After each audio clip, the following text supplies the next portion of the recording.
بسم اللہ الرحمن الرحیم۔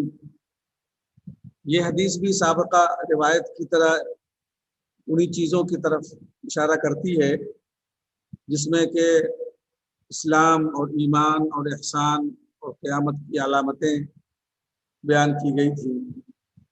کچھ الفاظ کے فرق ہیں، ایک آدھ ذیلی مضمون ہے اس میں، اسی سے متعلق ہے۔ ایک تو یہ کہ اس حدیث میں اللہ کے رسول صلی اللہ علیہ وسلم نے خود صحابہ کرام سے فرمایا سلونی، پوچھو مجھ سے، اور یہ سوال اور یہ بات آپ نے اس لیے فرمائی کہ صحابہ کرام پہلے بہت پوچھا کرتے تھے آپ صلی اللہ علیہ وسلم سے، سوال بہت کیا کرتے تھے، تو کبھی کبھی آپ کو تکلیف ہو جایا کرتی تھی اور کبھی کبھی ایسے سوال بھی سامنے آ جایا کرتے تھے جو نہیں کرنے چاہیے، بے فائدہ سوال یا کم فائدے والا سوال۔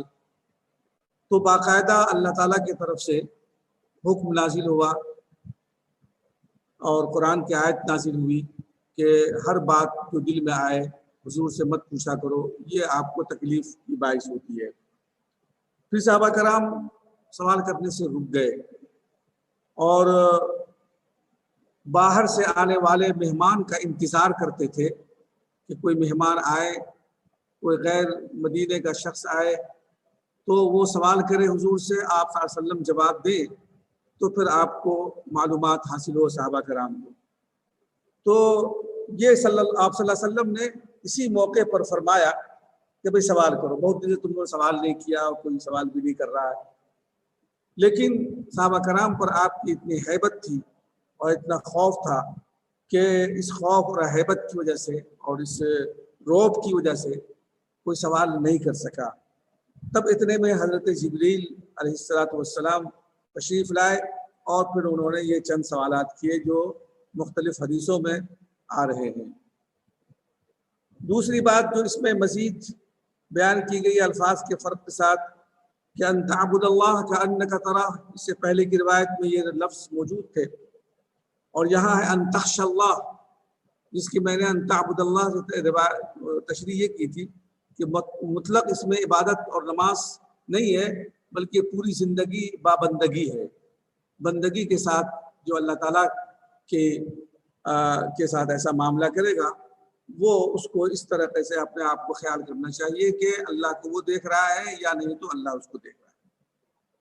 تیسری بات جو آپ نے فرمایا تھا کہ وَإِذَا رَأَيْتَ الْحُفَاةَ الْعُرَاةَ الْعَالَةَ، عورات کے بجائے اعلیٰ کے بجائے السم البکم، السم البکم، سم اور بکم، سم منے بہرا، بکم منے گونگا۔ تو یہاں پر گونگے اور بہرے سے مراد واقعی جسمانی طور پر اور ظاہری طور پر گونگے اور بہرے مراد نہیں ہیں بلکہ اس سے مراد جاہل، ان پڑھ، اجٹ قسم کے لوگ، کوئی تہذیب سے عاری لوگ،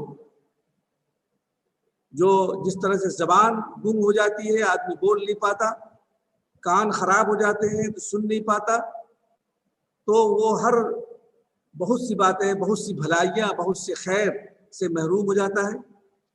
اسی طریقے سے سم اور بکم کہہ کر کے ایسے شخص کو مراد لیا گیا جو کبھی خیر کی بات نہ کرتا ہو اور نہ خیر کی مجلس میں بیٹھتا ہو اور نہ خیر کی بات سنتا ہو، اس سے کبھی خیر کی توقع نہ کی جاتے ہو، جاہل اور اجڑ قسم کے، بدتمیز قسم کے لوگ۔ فرمایا کہ ایسے لوگ جب زمین کے بادشاہ بن جائیں، حکمراں بن جائیں تو سمجھو کہ قیامت آنے والی ہے۔ فذاک من اشراطھا۔ اور اس کے بعد پھر آپ نے فرمایا کہ یہ باتیں جتنی بھی ہیں کہ قیامت کا آنا اور کسی کے موت کا علم ہونا، یہ 5 غیب کی مفاتیح میں سے، مفاتیح الغیب لا یعلم، مفاتیح الغیب 5 لا یعلمہن الا اللہ، 5 باتوں میں سے ہے، اور اس میں سے یہ قیامت کا آنا، کب قیامت آئے گی، قیامت صغریٰ یا قیامت کبریٰ یا قیامت اجتماعی یا قیامت انفرادی، سب لوگ مر جائیں گے اور انفرادی طور پر ہر شخص مرے گا۔ اس کی دلیل میں اور اس کی تائید میں آپ صلی اللہ علیہ وسلم نے یہ قرآن کی آیت تلاوت فرمائی کہ ان اللہ عنده علم الساعة وينزل الغیث ويعلم ما في الارحام وما تدری نفس ماذا تکسب غدا وما تدری نفس بأي ارض تموت. بے شک اللہ تعالیٰ کے پاس قیامت کا علم ہے، وہی جب چاہتا ہے بارش برساتا ہے، وہی جانتا ہے کہ ماں کے رحم میں کیا ہے، اور کسی نفس کو یہ نہیں معلوم کہ وہ کل کیا کرنے والا ہے، اور کسی بھی شخص کو یہ نہیں معلوم کہ وہ کس سرزمین میں مرے گا. یہ 5 باتیں، یہ غیب کی باتیں خاص طور سے بیان کی گئی، یہ 5 باتیں. اور انہیں 5 باتوں کو قرآن میں دوسری آیتوں میں اور احادیث کے اندر مختلف روایتوں میں بیان کی گئی. دیکھیے ایک چیز ہوتی ہے غیب کا جو لفظ ہے، تو غیب کے لفظی معنی تو یہ ہے کہ جو ہماری آنکھوں سے اوجھل ہو، ہماری معلومات سے پرے ہو، جو ہمارے ذرائع ہیں معلومات کے، ان معلومات کے ذرائع سے بالکل وہ ماورا. ایک ہوتا ہے معلومات غیب، ایک ہوتا ہے علم الغیب. دونوں میں بڑا فرق ہے، بہت بڑا فرق. معلومات غیب تو کم و بیش تھوڑی بہت ہر ایک کو حاصل ہے. آپ کو بھی معلومات غیب حاصل ہے. معلومات غیب آئندہ پیش آنے والے واقعات یا گزشتہ زمانے میں پیش آمدہ واقعات کا علم کسی ذریعے سے یا کسی شخص سے یا کسی واسطے سے انسان کو معلوم ہو جائے. معلومات غیب آئندہ کیا پیش آنے والا ہے، ابھی کے بعد سے کیا کیا ہونے والا ہے میرے ساتھ یا دنیا کے ساتھ یا پورے جہان کے ساتھ، اور ہم سے پہلے گزشتہ زمانے میں کیا کیا ہوا ہے، یہ معلومات غیب. ان میں سے جتنی باتیں ہم کو معتبر ذریعے سے معلوم ہو جائے وہ سب باتیں معلومات غیب میں شامل ہیں. آپ کو بھی معلوم ہے بہت ساری باتیں، حدیث میں پڑھا ہے ہم نے، قرآن میں پڑھا ہے، تاریخ میں پڑھا ہے کہ گزشتہ زمانے میں کیا ہوا، پہلی امت کے قوموں کے ساتھ، پہلی قوم پیغمبر کی قوموں کے ساتھ کیا کیا ہوا، کیسے کیسے لوگ آئے، کون کون پیغمبر آئے. حضرت سیدنا آدم علیہ السلام سے لے کر کے حضرت سیدنا نوح عیسیٰ علیہ السلام تک کتنے پیغمبر آئے، ہر پیغمبر کی قومیں تھی. یہ سب ہزاروں سال پہلے کے واقعات ہیں، اور ہم کو اور آپ کو معلوم ہے. یہ ہم نے کہاں سے معلوم کیا؟ قرآن سے، حدیث سے، تاریخ سے، سیرت سے. اور پھر آئندہ کیا ہونے والا ہے، یعنی قیامت میں کیا ہونے والا ہے، قبر میں کیا ہوتا ہے، پھر حشر و نشر کیسے ہوگا، جہنم اور جنت کی کیا تفصیلات ہیں، اور قیامت کیسے قائم ہوگی. یہ سب معلومات بھی ہم کو قرآن سے، حدیث سے اور سیرت سے، اللہ کے رسول صلی اللہ علیہ وسلم کے فرمان سے معلوم. یہ معلومات غیب. لیکن معلومات غیب جو ہوتی ہیں وہ ذاتی نہیں ہوتی، ذاتی نہیں ہوتی، شخصی نہیں، یعنی اپنی نہیں ہوتی، وہ کسی کی بتائی ہوئی ہوتی. کسی نے آپ کو بتایا ہے، یا کہیں سے آپ نے پڑھا ہے، کہیں سے آپ نے حاصل کی ہے، وہ معلومات غیب. اور یہ معلومات غیب جیسا کہ میں نے کہا کہ ہر شخص کو تھوڑی بہت حاصل ہے. اور ہمارے آقا جناب محمد رسول اللہ صلی اللہ علیہ وسلم کو معلومات غیب بہت زیادہ حاصل تھی. اللہ تعالیٰ نے آپ کو بہت زیادہ معلومات غیب دے دی تھی، جو احادیث کے اندر موجود ہے، قرآن کے اندر موجود ہے. لیکن علم الغیب جو ہوتا ہے وہ ذاتی ہوتا ہے، ذاتی، اپنا علم ہوتا ہے. اور یہ علم الغیب صرف اللہ تعالیٰ کو حاصل ہے اور کسی کو نہیں. جو کچھ بھی غیب کی بات اگر کوئی بتاتا ہے تو وہ معلومات غیب ہے. تو اللہ تعالیٰ جب بتاتے ہیں تو یہ معلومات غیب نہیں ہے بلکہ علم الغیب. علم الغیب ذاتی ہوتا ہے. اس کو اور تھوڑا سا کھول کر کے ہم سمجھنے کی کوشش کرتے ہیں. دیکھیے انسان کے انسان جو کچھ معلومات حاصل کرتا ہے آنکھ سے، کان سے، حواس خمسہ سے، حواس سے خمسہ ظاہرہ،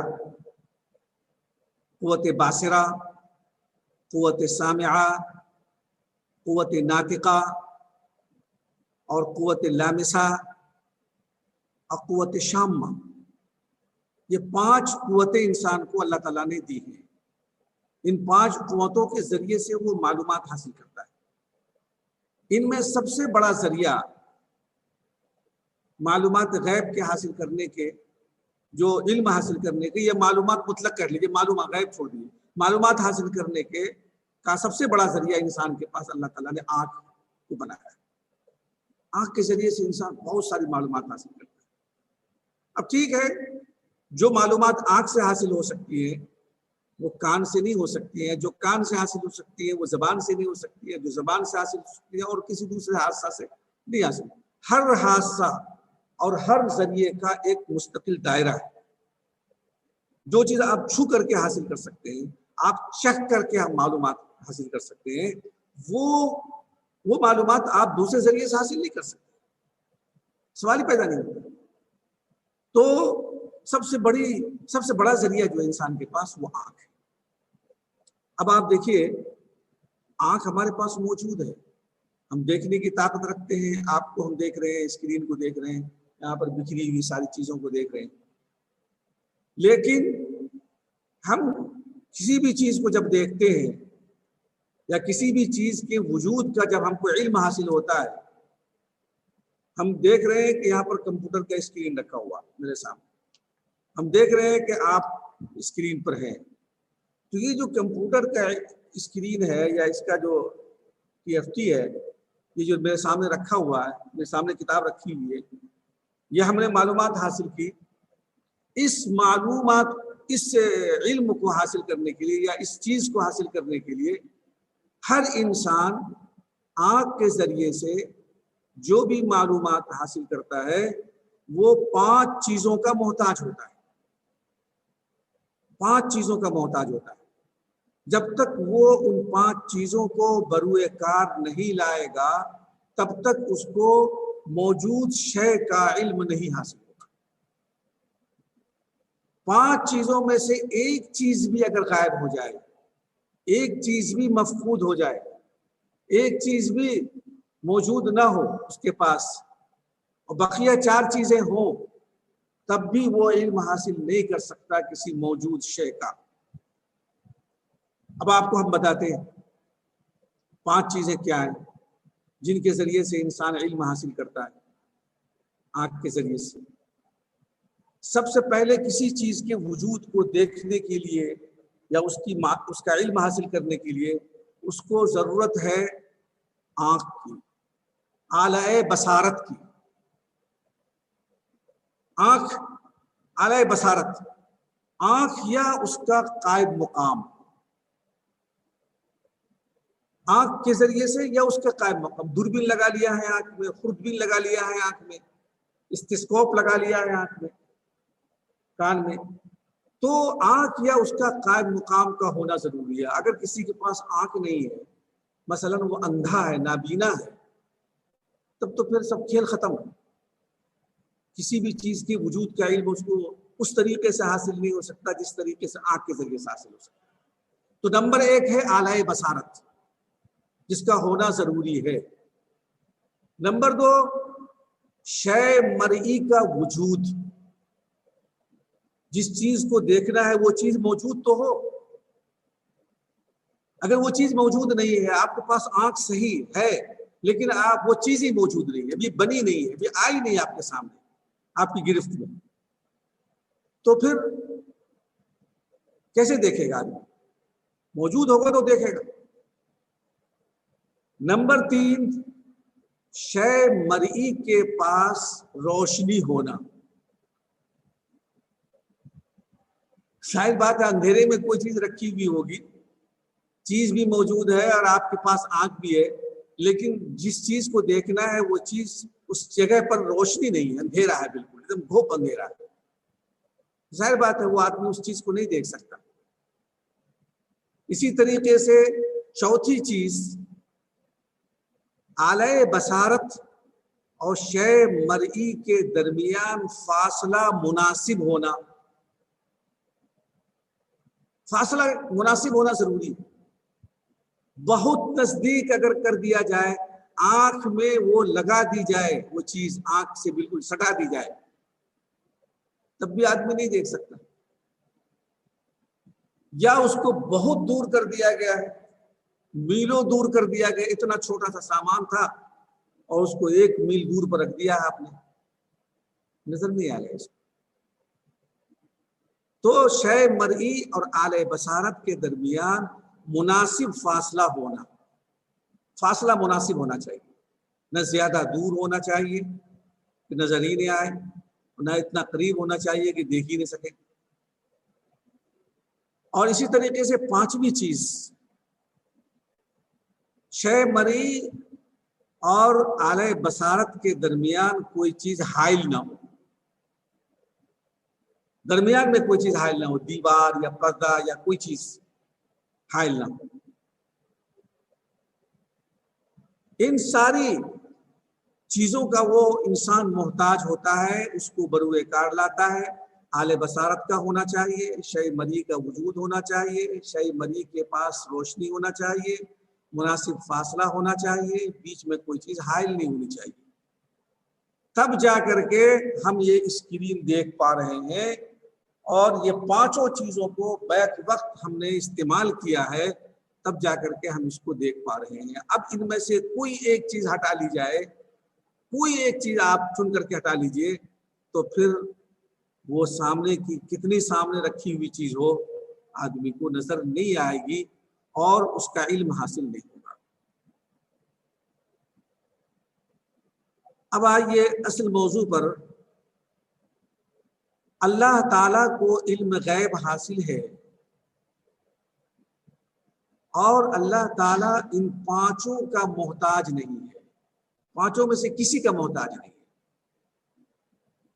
جو بھی ذات ان پانچوں میں سے کسی بھی چیز کا محتاج نہ ہو، ان پانچوں کے بغیر کسی چیز کا علم اس کو حاصل ہو جائے، تو وہ ہے علم غیب، وہ ہے علم غیب۔ اگر ان پانچ میں سے ایک کا بھی استعمال کر لیا اور اس کے بعد اس کو علم حاصل ہوا، تو وہ علم غیب نہیں ہے۔ جبکہ ایک کیا 3 4 تک بھی اگر وہ حاصل کر لے، تب بھی علم حاصل نہیں ہوتا۔ تو اس نظریے سے اور اس تمہید اور تشریح سے یہ بات واضح ہو گئی کہ کسی بھی مخلوق کو علم غیب حاصل نہیں ہو سکتا، اس لیے کہ جب بھی کوئی مخلوق یا انسان کسی چیز کو دیکھتا ہے یا کسی چیز کا علم حاصل کرتا ہے، تو ان پانچوں چیزوں کو بروئے کار لاتا ہے۔ اور اللہ تعالیٰ کو علم غیب حاصل ہے، اس لیے کہ اللہ تعالیٰ کو ان پانچوں کے بغیر علم حاصل ہو جاتا ہے۔ ایک بات۔ دوسری بات، اس دن کسی نے سوال کیا تھا کہ آج کل مشینوں کے ذریعے سے بہت سی معلومات حاصل ہو جاتی ہیں،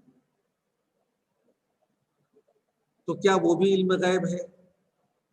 اگر میری اس تشریح پر پوری طریقے سے غور کر لیا جائے، ہر لفظ جزئیے پر توجہ دے لی جائے، تو میں سمجھتا ہوں کہ اس سوال کا جواب مل جائے گا۔ اس لیے کہ علم غیب، میں نے جو 2 چیز کہی ہے کہ جو بھی چیز اعلی بصارت مثلا استعمال کرنا ہے، یا اعلی بصارت کا قائم مقام، وہ مشین ہے اعلی بصارت کا قائم مقام، براہ راست آنکھ سے وہ پیٹ کے اندر کے بچے کو تو نہیں دیکھ سکتا ڈاکٹر، لیکن مشین کے ذریعے سے دیکھ لیتا ہے۔ تو آنکھ سے نہیں دیکھ سکتا، لیکن آنکھ کے قائم مقام مشین سے دیکھ لیتا ہے۔ موسم کا وہ پیشن گوئی کر دیتے ہیں کہ کل بارش ہونے والی ہے، یہاں ہو بھی جاتی ہے اکثر و بیشتر، اور کبھی کبھی نہیں بھی ہوتی ہے، تو وہ اپنی آنکھ سے نہیں دیکھتے ہیں موسم کو کہ آنے والا ہے، مشین کے ذریعے سے دیکھ لیتے ہیں اور دوسرے ذرائع سے اس کو حاصل کر لیتے ہیں۔ اسی طریقے سے تمام چیزوں پر آپ غور کر لیں تو کہیں نہ کہیں یہ چیز آ جاتی ہے کہ ہم ان 5 چیزوں کا استعمال کرتے ہیں تب جا کر کے ہم کو وہ معلومات حاصل ہوتی ہے۔ لیکن پھر بھی جو مشین سے معلومات حاصل ہوتی ہیں اور جو آنکھ کے قائم مقام سے چیز سے حاصل ہوتی ہے معلومات، وہ معلومات یقینی بھی نہیں ہوتی، حتمی بھی نہیں ہوتی، غلط بھی ہو جاتی ہے کبھی۔ اور اللہ کا علم کبھی غلط نہیں ہو سکتا، اللہ کا علم کبھی خطا نہیں کر سکتا۔ اللہ تعالیٰ جو فرماتے ہیں وہ 100% نہیں بلکہ 1000,00,000% وہ درست نکلتی ہے بات۔ اور پھر مزید بڑا یہ کہ یہ تو موت پر آ کر کے فیل ہو جاتی ہے ہماری ساری مشینری، موت پر آ کر کے فیل ہو جاتی ہے۔ آج تک یہ پتہ ہی نہیں لگا سکا کوئی انسان کہ کس انسان کہاں مرے گا، کب مرے گا، ابھی اس کے ساتھ کل کیا حادثہ ہونے والا ہے، نعوذ باللہ، یا ہونے والا ہے کہ نہیں ہونے والا ہے۔ آج بھلا چنگا بالکل ٹھیک ٹھاک ہے اور کل اچانک معلوم ہوا کہ سو گیا، وہ ابدی نیند سو گیا۔ یہاں پر تو آ کر کے وہ فیل ہو جاتا ہے۔ اور جن چند چیزوں میں انسان کو کامیابی حاصل ہوئی ہے وہ بھی بالکل لچر ہے، کمزور ہے، غیر یقینی معلومات ہے، اور وہ بھی ذرائع سے اور مشین سے معلومات حاصل کرتے ہیں۔ موت کے بارے میں تو کوئی نہیں کہہ سکتا کہ کب مرے گا۔ اور اس میں اس آیت کے اندر ایک لفظ ہے وَمَا تَدْرِي نَفْسٌ بِأَيِّ أَرْضٍ تَمُوتُ، کس سرزمین میں مرے گا، کہاں کی مٹی اس کو نصیب ہوگی، یہ کسی کو پتہ نہیں۔ ایک بوڑھا شخص جو اپنے بچپن سے لے کر کے بڑھاپے تک اپنے گاؤں میں، شہر سے دور چوپڑی میں رہا، کبھی باہر نہیں گیا، 60 سال 70 سال کی عمر ہو چکی اس کی، وہیں اس بڑھاپے کے ایام وہیں گزار رہا ہے وہ۔ اس کا بیٹا پڑھا لکھا اور سروس لی اور ترقی کی، وہ چلا گیا امریکہ سروس کرنے کے لیے۔ اس کو معلوم ہوا کہ اس کا باپ بہت سخت بیمار ہے اور وہاں کے مقامی علاج سے فائدہ نہیں ہو رہا ہے۔ بیٹا وہاں سے فوراً واپس آیا اور باپ کو امریکہ لے گیا علاج کرانے کے لیے۔ لیکن امریکہ جانے کے بعد مختصر علاج کے بعد اس کا انتقال ہو گیا اور وہاں سے گھر واپسی کی کوئی شکل نہیں بنی۔ مجبوراً اس کو امریکہ ہی میں دفن کرنا پڑا۔ اب ایک باپ، ایک انسان 70 سال 80 سال کی زندگی ایک گاؤں میں گزار دیتا ہے، لیکن اس کو یہ نہیں معلوم کہ اس کی مٹی کہاں لکھی ہے۔ وہ جا کر کے امریکہ میں مر جاتا ہے، وہی دفن ہو جاتا ہے۔ روایت میں آتا ہے کہ جب انسان ماں کے پیٹ میں حمل قرار پاتا ہے، نطفہ ٹھہرتا ہے، تو اسی وقت حضرت جبریل علیہ السلام اس سرزمین کی مٹی کا ایک ذرہ یا ایک چٹکی یا ایک معمولی سا حصہ لا کر کے اس نطفے میں ڈال دیتے ہیں، کیونکہ اسی مٹی سے اس کی تخلیق ہونی ہے، تاکہ دفن کے بعد جو مٹی ڈالی جاتی ہے اور ہم جو دعا پڑھتے ہیں وہ دعا صادق آ جائے، منہا خلقناکم۔ اسی قبر کی مٹی اس کی سرشت میں اور اس کے بدن میں داخل ہے، کیونکہ اس کے نطفے میں وہ مٹی ڈال دی گئی تھی۔ تو یہ کہنا درست ہے، منہا خلقناکم وفیہا نعیدکم ومنہا نخرجکم تارۃ اخری۔ تو وہ مٹی ہم سب کی سرشت میں اور طبیعت میں اور ہم سب کی غزیرے میں ڈال دی گئی، جس سرزمین میں ہم کو مرنا ہے اور جس قبر میں ہم کو لیٹنا ہے، وہاں کی مٹی ہماری طبیعت میں، ہمارے جسم کے اندر گردش کر دیتی ہے۔ اور جب ہم مریں گے تو وہی جا کر کے مریں گے، چاہے دنیا کی ساری کوشش اکٹھی کر لی جائے، پورا انتظام کر لیا جائے، پورا اہتمام کر لیا جائے کہ اس کو نہیں جا کر کے اپنے گاؤں ہی میں دفن کرنا ہے، اگر مٹی وہاں کی لکھی تھی تو آخری وقت میں جا کر کے وہی مرے گا وہ جہاں اس کی مٹی لکھی۔ یہ آیت آپ نے پڑھ کر کے ان 5 غیب کے علوم جو خالص اللہ تعالیٰ کو حاصل ہے ان کی طرف اشارہ فرما دیا، اور اس کے بعد ثم قام الرجل فقال رسول اللہ صلی اللہ علیہ وسلم ردوه علی، وہ آدمی چلا گیا جو سوال کر رہا تھا، آپ نے صحابہ کرام سے فرمایا کہ ذرا واپس بلاؤ ان کو، ردوه علی، ان کو واپس میرے پاس لے کر کے آؤ۔ کوئی بات نہیں پوچھنی تھی، بلکہ آپ کو بتانا تھا کہ دیکھو آدمی کہاں چلا گیا۔ فَالْتُمِسَ فَلَمْ يَجِدُوهُ، ڈھونڈا گیا لیکن وہ ملے، پا نہیں سکے۔ وہ تو فرشتے تھے، نظر سے جیسے اوجھل ہوئے چلے گئے، آسمان پر غائب ہو گئے۔ فقال رسول اللہ صلی اللہ علیہ وسلم هذا جبریل علیہ السلام اراد ان تعلموا اذ لم تسألوا، انہوں نے سوال کر کے یہ ارادہ کیا تھا کہ تم سیکھو اپنا دین، کیونکہ آج کل تم سوال نہیں کرنے لگے ہو، سوال جب کرتے تھے تو بہت سی معلومات تم کو حاصل ہوتی تھی۔ اب یہ دوسری حدیث ہے، یہ باب قائم کیا گیا، باب بیان الصلاۃ التی ہی احد ارکان الاسلام، نماز کی اہمیت۔ اگرچہ دوسرے فرائض کا بھی ذکر کیا گیا ہے، لیکن نماز بھی اسلام کے ارکان میں سے ایک رکن ہے، اس کو بیان کرنے کے لیے، بتانے کے لیے یہ باب قائم کیا گیا۔ اس کے ذیل میں ایک حدیث لائی گئی ہے۔ حضرت طلحہ بن عبید اللہ رضی اللہ عنہ کہتے ہیں کہ جاء رجل الی رسول اللہ صلی اللہ علیہ وسلم من اہل نجد، اہل نجد میں سے ایک شخص، نجد وہ نشیبی علاقہ، جزیرۃ العرب کا میدانی علاقہ جو حجاز اور عراق کے درمیان ہے۔ حجاز وہ پہاڑی علاقہ ہے، مکے، مدینے وغیرہ، وہ طائف جتنے ہیں یہ سب علاقے حجاز کہلاتے ہیں۔ یہ پہاڑی علاقے ہیں، اوپر ہیں بہت زیادہ، اور وہاں سے شمال کی طرف جب جائیں، شمال نہیں، مشرق کی طرف جب جائیں تو پھر وہاں سے نشیبی علاقہ شروع ہوتا ہے، میدانی علاقہ، مسطح علاقہ، جہاں ریت بھی ہے، صحرا بھی ہے، بہت بڑے بڑے،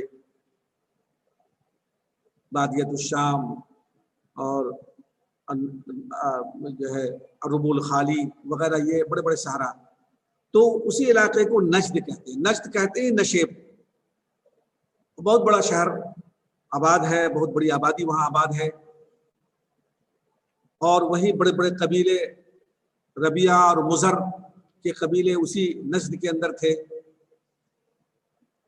تو اسی علاقے کا ایک آدمی، جاء رجل، اور لوگوں نے اس آدمی کا نام بھی بتایا ہے، زمام بن ثعلبہ، ذات سے زمام بن ثعلبہ، اس آدمی کا نام تھا۔ جاء رجل اے جاء زمام بن ثعلبہ رضی اللہ عنہ، من اہل نجد، سائر الرأس، بالکل پراگندہ بال، منتشر، اور ظاہر اس زمانے میں جب کوئی لمبا سفر کر کے آتا تھا تو کپڑے دھول سے اور گرد و غبار سے اٹ جاتے تھے، بال پراگندہ ہو جاتے تھے، اور چہرے پر سفر کے آثار نمایاں رہتے تھے۔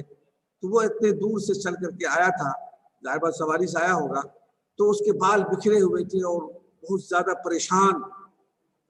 نسمع دوی صوتہ، وہ کچھ گنگنا رہا تھا، اور اس کی گنگنان کی آواز ہم سن رہے تھے، ولا نفقہ، لیکن سمجھ نہیں رہے تھے وہ کیا بول رہا ہے۔ آدمی جب بہت دھیمی آواز میں کچھ بولتا ہے، بڑبڑاتا ہے یا کچھ بات کرتا ہے، تو آس پاس کے لوگوں کو محسوس تو ہوتا ہے کہ یہ کچھ بول رہا ہے، لیکن الفاظ اور اس کے معانی مفہوم نہیں ہوتے، کیونکہ وہ بات پوری طریقے سے سنی نہیں جا سکتی۔ وہی کیفیت تھی اس کی، پراگندہ بال تھے، نجد سے آیا تھا، کچھ گنگناتے ہوئے آ رہا تھا، ایسا کہ کوئی اس کی بات سمجھ نہیں پا رہا تھا۔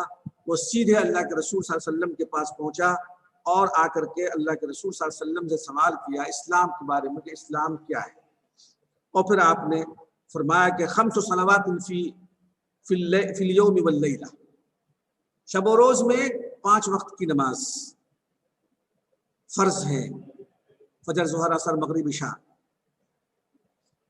فقال هل علی غیرهن، هل علی غیرهن، تو آپ نے فرمایا کہ نہیں، اس کا کوئی اس کے علاوہ نہیں، یہ 5 وقت کی نماز ہے بس، اس کے علاوہ کوئی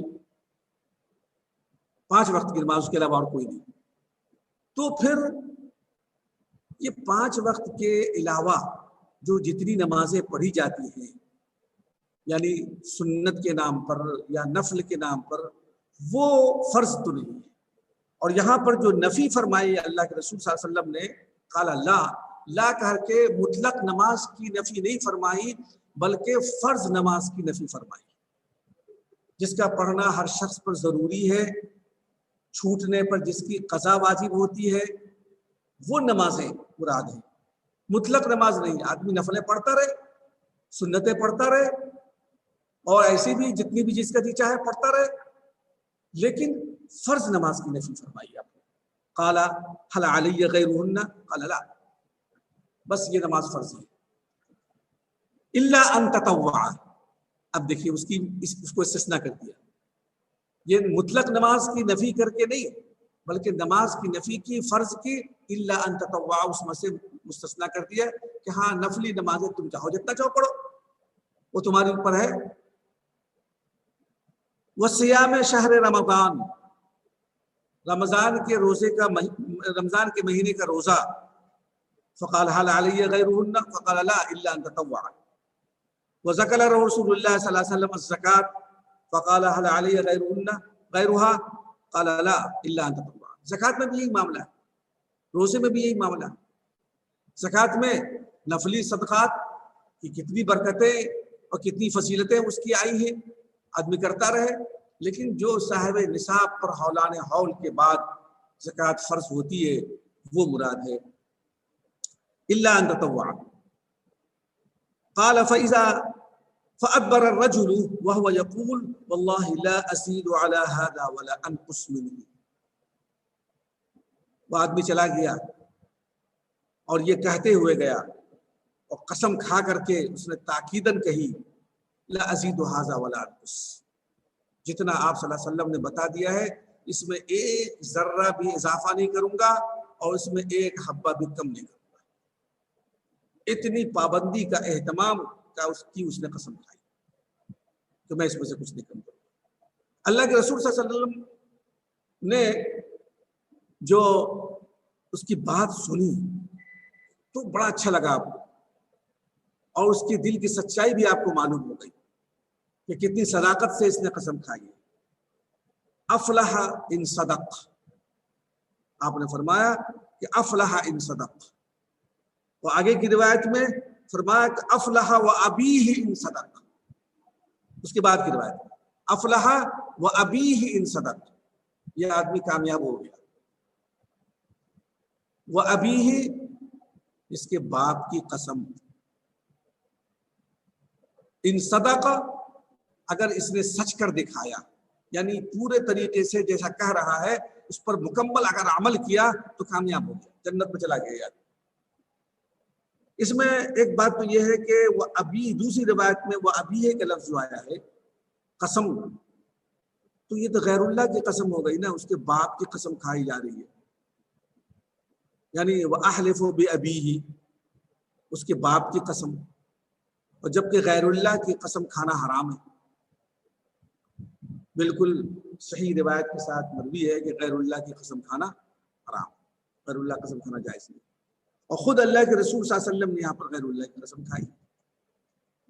تو اس جملے کا اور اس بات کا جواب دیا گیا ہے شارحین کی طرف سے۔ ایک بات تو یہ کہی گئی ہے کہ یہاں پر آپ نے جو قسم کھائی ہے یہ قسم کی منع کرنے سے پہلے کی بات ہے، جب غیر اللہ کی قسم کو ممنوع قرار دیا گیا، حرام قرار دیا گیا، اس سے پہلے کی بات ہے، کیونکہ ہمارے یہاں تو شریعت بالترتیب اور بالتدریج نازل ہوئی ہے پوری شریعت، تو غیر اللہ کی قسم کھانے کو جب حرام نہیں کیا تھا اس وقت کی بات، اس لیے اس وقت ایسے قسم کھانے میں کوئی حرج نہیں۔ دوسری بات یہ عرض فرمائی گئی کہ عرب خاص طور سے بات بات پر قسم بہت کھاتے تھے، اور آج بھی بہت کھاتے ہیں قسم، واللہ واللہ واللہ، لیکن قسم سے مراد ان کی تاکید نہیں، قسم سے مراد وہ قسم شرعی قسم مراد نہیں ہوتی، بلکہ سمجھیے کہ تکیہ کلام کے طور پر وہ قسم کھاتے ہیں، صرف ذرا سا بات کو مؤکد کرنے کے لیے یا لوگوں کو یقین دلانے کے لیے۔ وہ جو اللہ کی ذات کی قسم کھانا، اللہ کی عظمت کو سامنے رکھ کر کے، اللہ کی شان کو سامنے رکھ کر کے قسم کھا جاتی ہے شرعی، وہ مراد نہیں ہوتی، بس سمجھیے کہ تکیہ کلام کے طور پر قسم کھاتے ہیں، اسی طور پر اللہ کے رسول صلی اللہ علیہ وسلم نے یہ قسم کھائی۔